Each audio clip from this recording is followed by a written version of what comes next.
Hey everybody, welcome back to Talking About Success. I'm your host, Jack Canfield, America's #1 success coach, chairman of the Canfield Training Group, and co-author of numerous bestsellers, including the Chicken Soup for the Soul series and the Success Principles, how to get from where you are to where you want to be. And I think it's going to be one of my favorite guests ever on this show today, Cynthia Ruiz.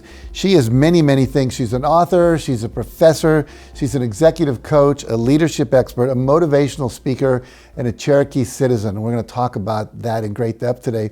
But we're going to start with something that's really special that comes out of her experience of her being part of the Cherokee Nation. And I'm going to turn this over to you. We're going to do a land acknowledgement to get started with. Well, first of all, Jack, let me just say that it's an honor to be here. I want to acknowledge you for everything that you do. You bring so much love into the world, so thank you for that. I start everything that I do with gratitude. So the land acknowledgement is really giving gratitude for the first people of this area. So land acknowledgement, we recognize and acknowledge the first people of this ancestral territory with respect to their elders, past, present, and future generations. We recognize the Chumash, who are still here, and honor with gratitude the land itself, and those who have stewarded the land throughout the generations.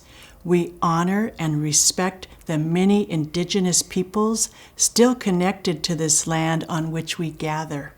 And we are committed to be of service and align with these values. So thank you for letting me do that. Oh, thank you for doing it. That's really special. I appreciate you doing it. It's great. So let's just start with a real general question. Tell us a little bit just about who you are and what it is you do. Well, first of all, as you indicated, my name is Cynthia, and who I am is I come from blended cultures. So my dad was Mexican, and I say was because he's made his transition, and my mom is Cherokee. Now, my mom's still alive. My mom's 88 years old. And so I come from blended cultures. And I have to say, growing up, it wasn't very easy because I didn't feel like I fit in. But now I feel like I have the best of both worlds. What I like to say is I get my passion for life and my love for music from being Latina, and my spirituality and respect for Mother Earth from my Native American Cherokee side. So I am a citizen of the Cherokee Nation. So I grew up in Los Angeles, and I have to say that I started out with very meager beginnings. My parents divorced when I was just 7 years old, and so my mom got on welfare for a short period of time, and she used it the way it's supposed to be for a short period of time, and then she went on and got education and got a career. I'm the first person in my family to go to college, and I grew up in an environment where there was a lot of gangs and drugs and alcohol. And so I wanted a way out of that environment. So I knew education was the way for me. So being the first person in my family to go to college, I was committed, and I was able to get my master's degree by the time I was 23. So getting that master's degree really changed my life and the direction of my life. And my career has kind of been very interesting because I've done a lot of amazing things. I've been an entrepreneur for many years. Having a master's degree in counseling, I had my own counseling business. I've also been an executive in the public sector. I was president of the Board of Public Works for the City of Los Angeles, overseeing 6,000 people and $1 billion a year budget for the city infrastructure. I also went on to be an executive at the Port of Los Angeles.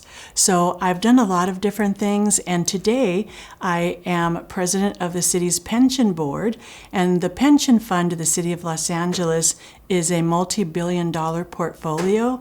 So to me, I'm an example of how anything is possible. Started on welfare, and now the mayor of the City of Los Angeles trusts me enough to be able to oversee billions of dollars. So I am just truly blessed and grateful. I've had a lot of challenges and adversity in my life, but all those challenges and adversity that I've gone through, I actually appreciate that because it's made me the woman that I am today. I've done a lot of spiritual work. I've been on a spiritual journey for many, many years. And so I've been able to release a lot of that, forgive that. And now my mission in life is really to be a beneficial presence on this planet and help others and bring more harmony and balance and unconditional love into this world.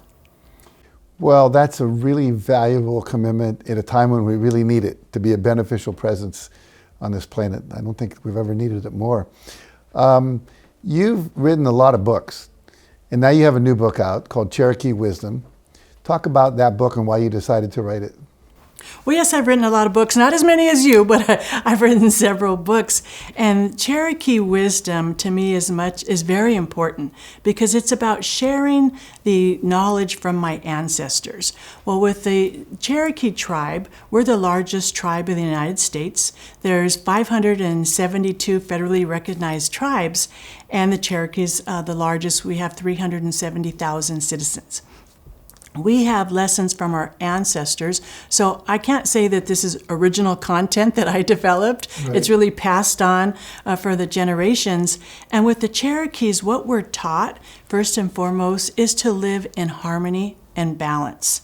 We're also taught that we're connected to everyone and everything, not only that exists today, but everything that has ever existed in the past and everything that will ever exist in the future. So we have a very holistic view of the world. Our leaders are asked to take into consideration when they make decisions 7 generations in the past and 7 generations in the future. So looking at our ancestors and looking at the future. So this is actually the second edition of this book. The first edition I put out about 4 years ago, but the reason I felt it was important to do a second edition because I didn't want to just talk the talk, I had to walk the walk. So I brought a co-author in with me. I brought in Abraham Bearpaw, who is an amazing Cherokee man that comes from a bloodline of leadership. His aunt, Wilma Mankiller, was the only principal female chief in the Cherokee tribe. And she was amazing. She was principal chief for about 10 years. I think it was from 85 to 95. And women and men in terms of leadership look at things differently. And I'm not saying one's better than the other, it's just different. So she had more of a community sense when she was chief. She brought in gaming, and she resisted bringing in gaming to the Cherokees. We now have 10 casinos, but she resisted it because she felt it might bring the wrong element in. So what she decided is that, yeah, we can bring gaming in, but all the money has to go for community benefit. So we've built hospitals, we've built schools. We just built the first ever Native American medical school. So wow. Abraham Bearpaw, my co-author, is her nephew. So he's an amazing gentleman. And so I needed to bring in balance, not only having the male perspective, so the gender balance, but also because we grew up very differently. You know, the Cherokee Nation is in Tahlequah, Oklahoma. He grew up in Oklahoma. I grew up in Los Angeles. So you have different perspectives growing up as Cherokee, me being an urban Cherokee and him being more rural. So having that balance was important to me. So releasing the second edition has been very well received.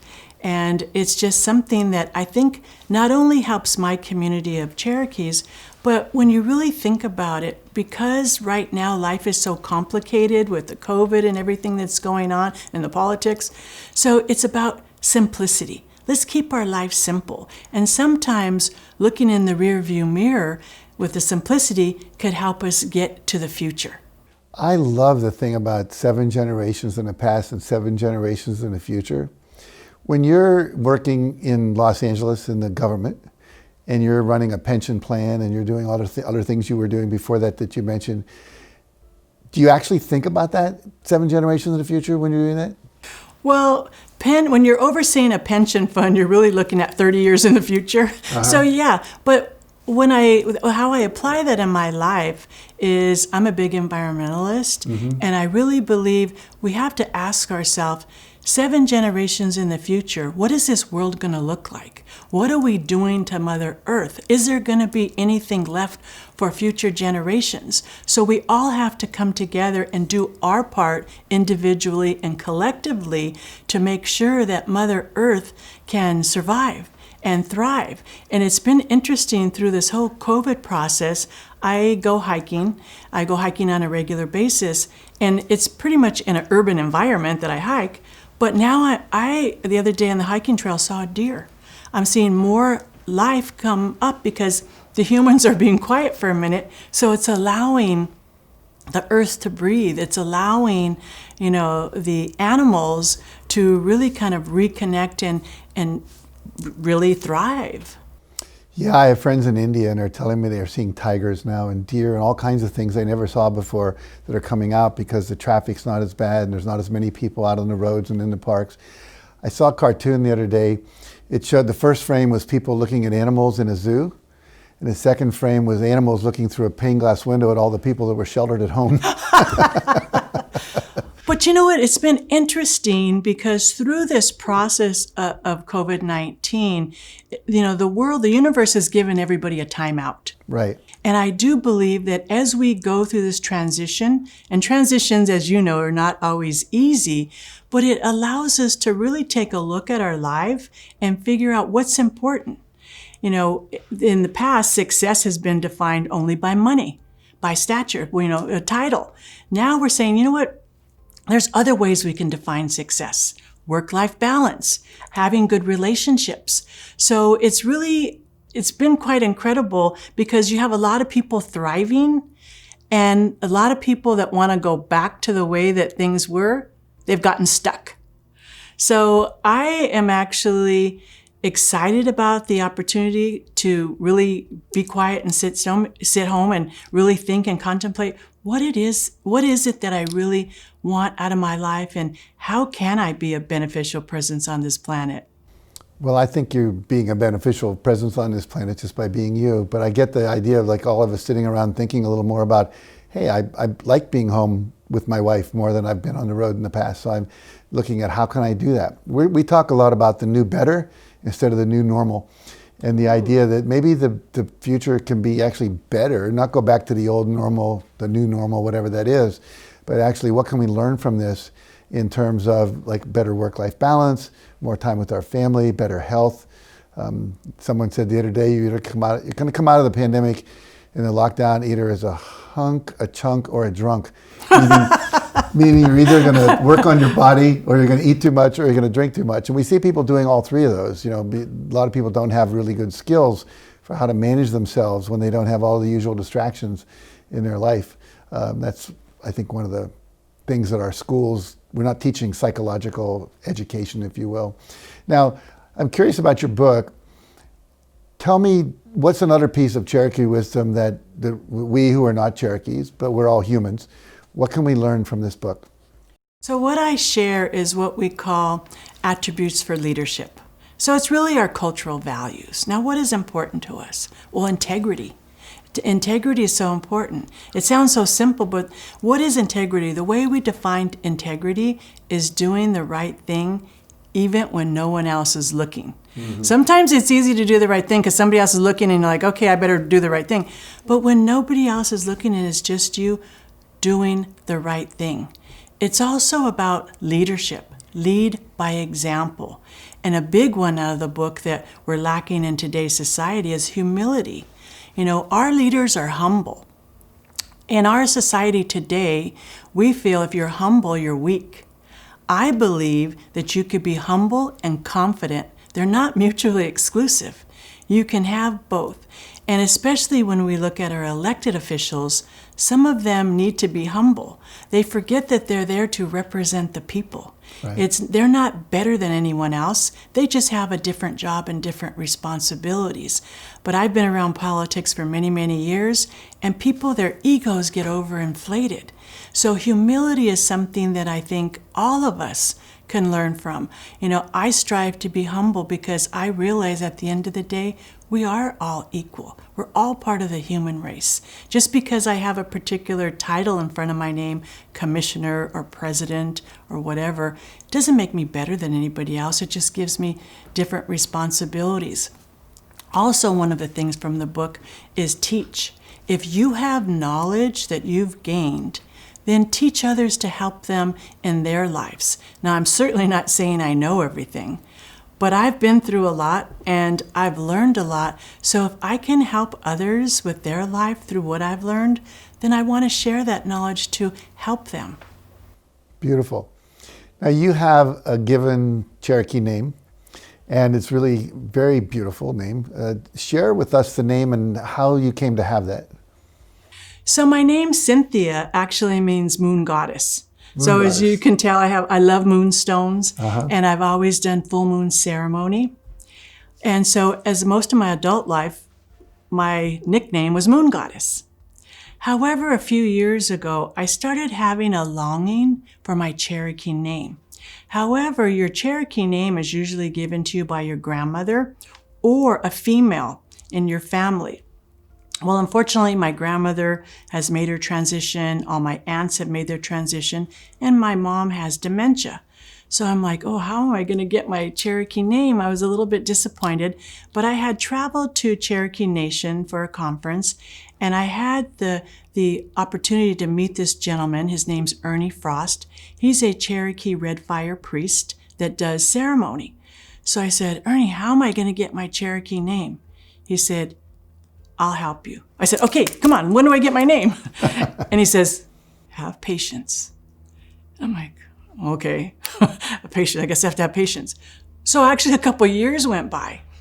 And so, I'm like, okay, I want my name, but I had just had to let it go, right? Because we want to try to control things. So I had to surrender and say, okay, I'm going to get my name when I'm supposed to get my name. It wasn't till the beginning of this year that I actually got my name.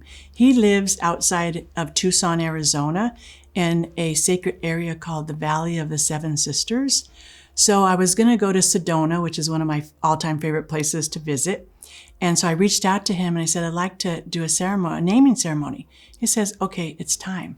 So what he did in a dream state connected to his grandmother, who connected to my grandmother. Oh, how wonderful. So I got there. I said, okay, do I know my name? He goes, be patient. I'm like, oh. So we actually, he lives on this dirt road, like an hour drive. And then once we got to his place, we had to go another 45 minutes into the canyons. And there's this amazing area where it used to be the birthing area for the Native American women that lived in that area.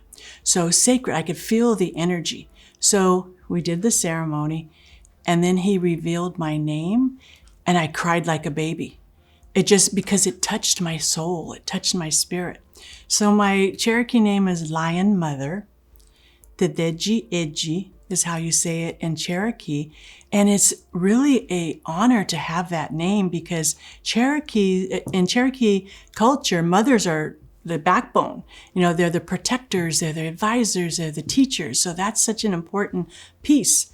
And then lion, or lioness in my case, they sit on the rock and overlook the community.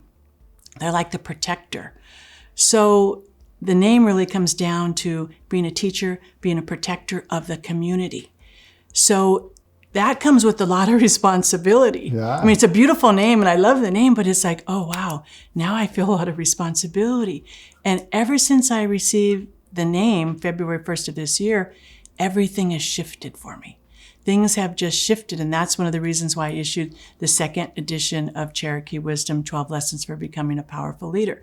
Everything has shifted. I'm here talking to you. Yeah. So things that I had never imagined because it is to amplify.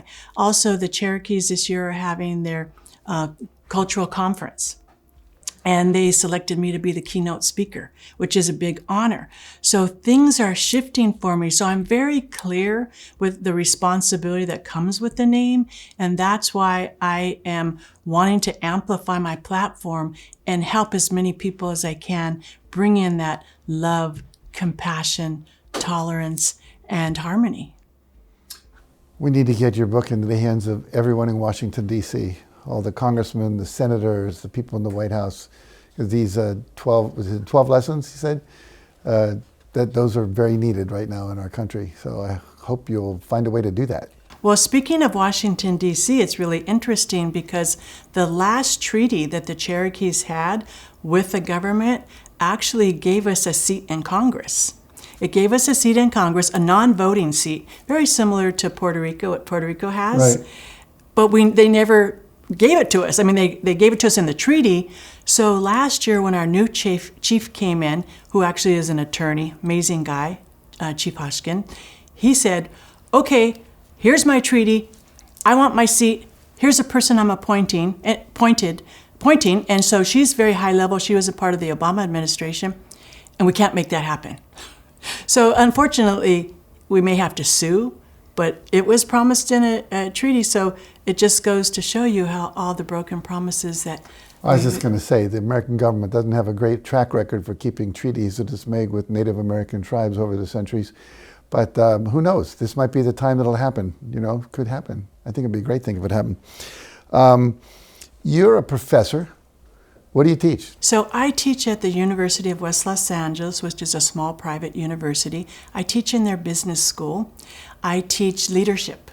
I've been teaching leadership for quite some time, and I also teach business. So through that process of teaching, what I've developed is becoming the CEO of your life. I believe that everybody can become the CEO of their life based on the choices they make. So out of my being a professor, and I just actually, through this whole COVID process, taught a master class in becoming the CEO of your life, taking business principles and applying them to our life to make it better.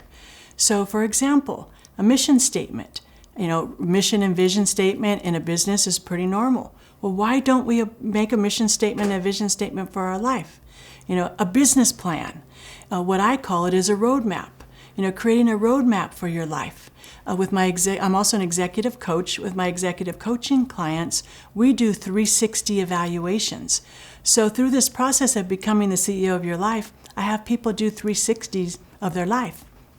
I do an inventory of their life, and then they look at all areas of their life.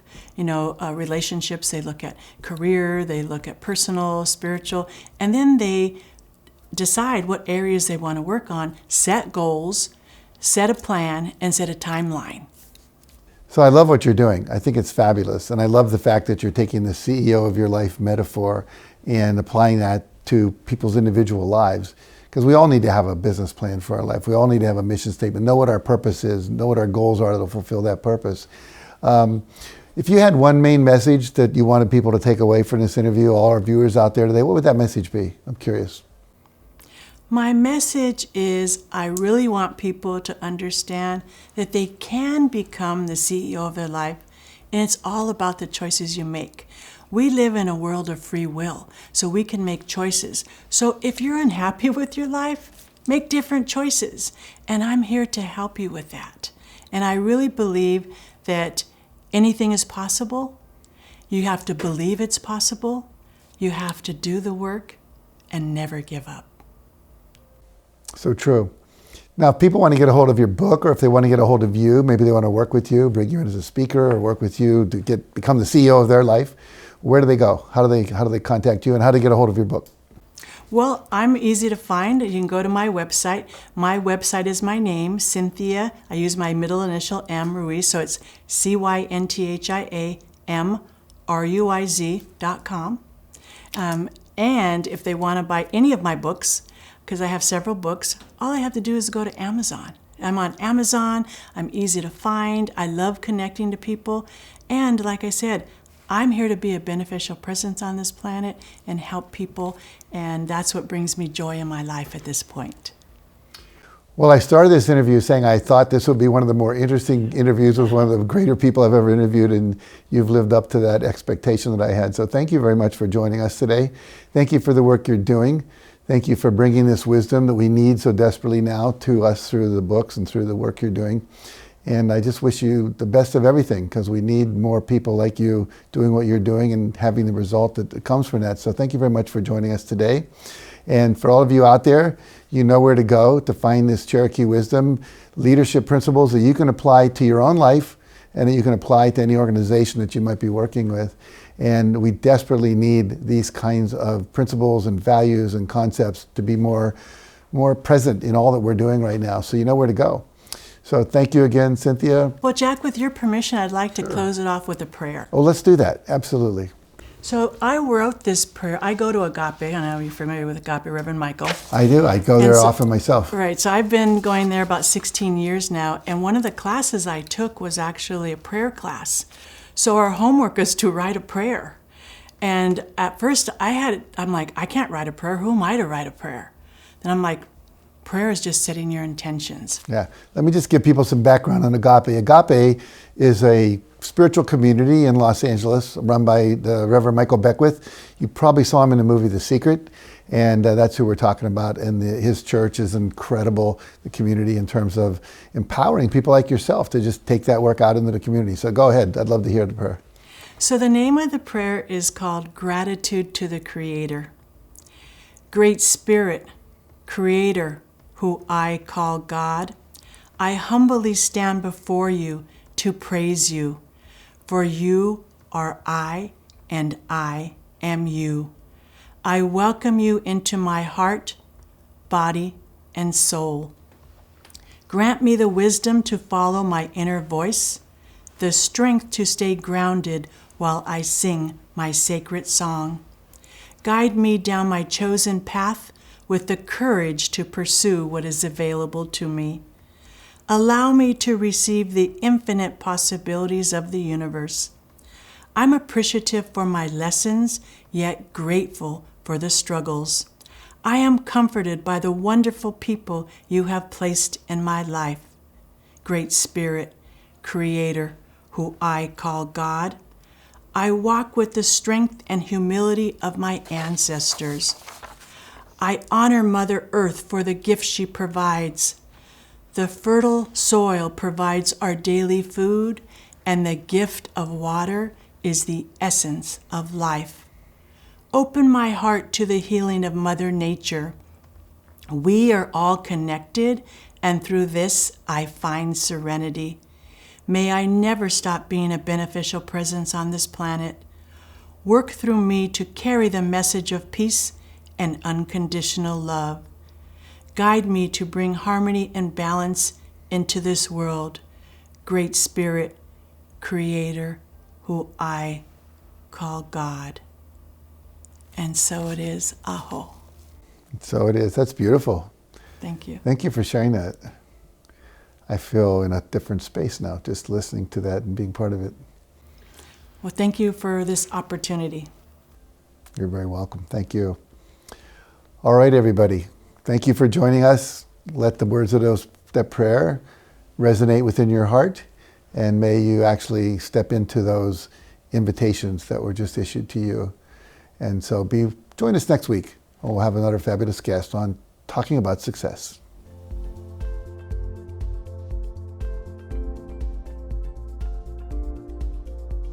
Thank you for watching this episode of Talking About Success. Remember, your success is a journey. So for more information and free resources to help you, be sure to visit jackcanfield.com/learn more.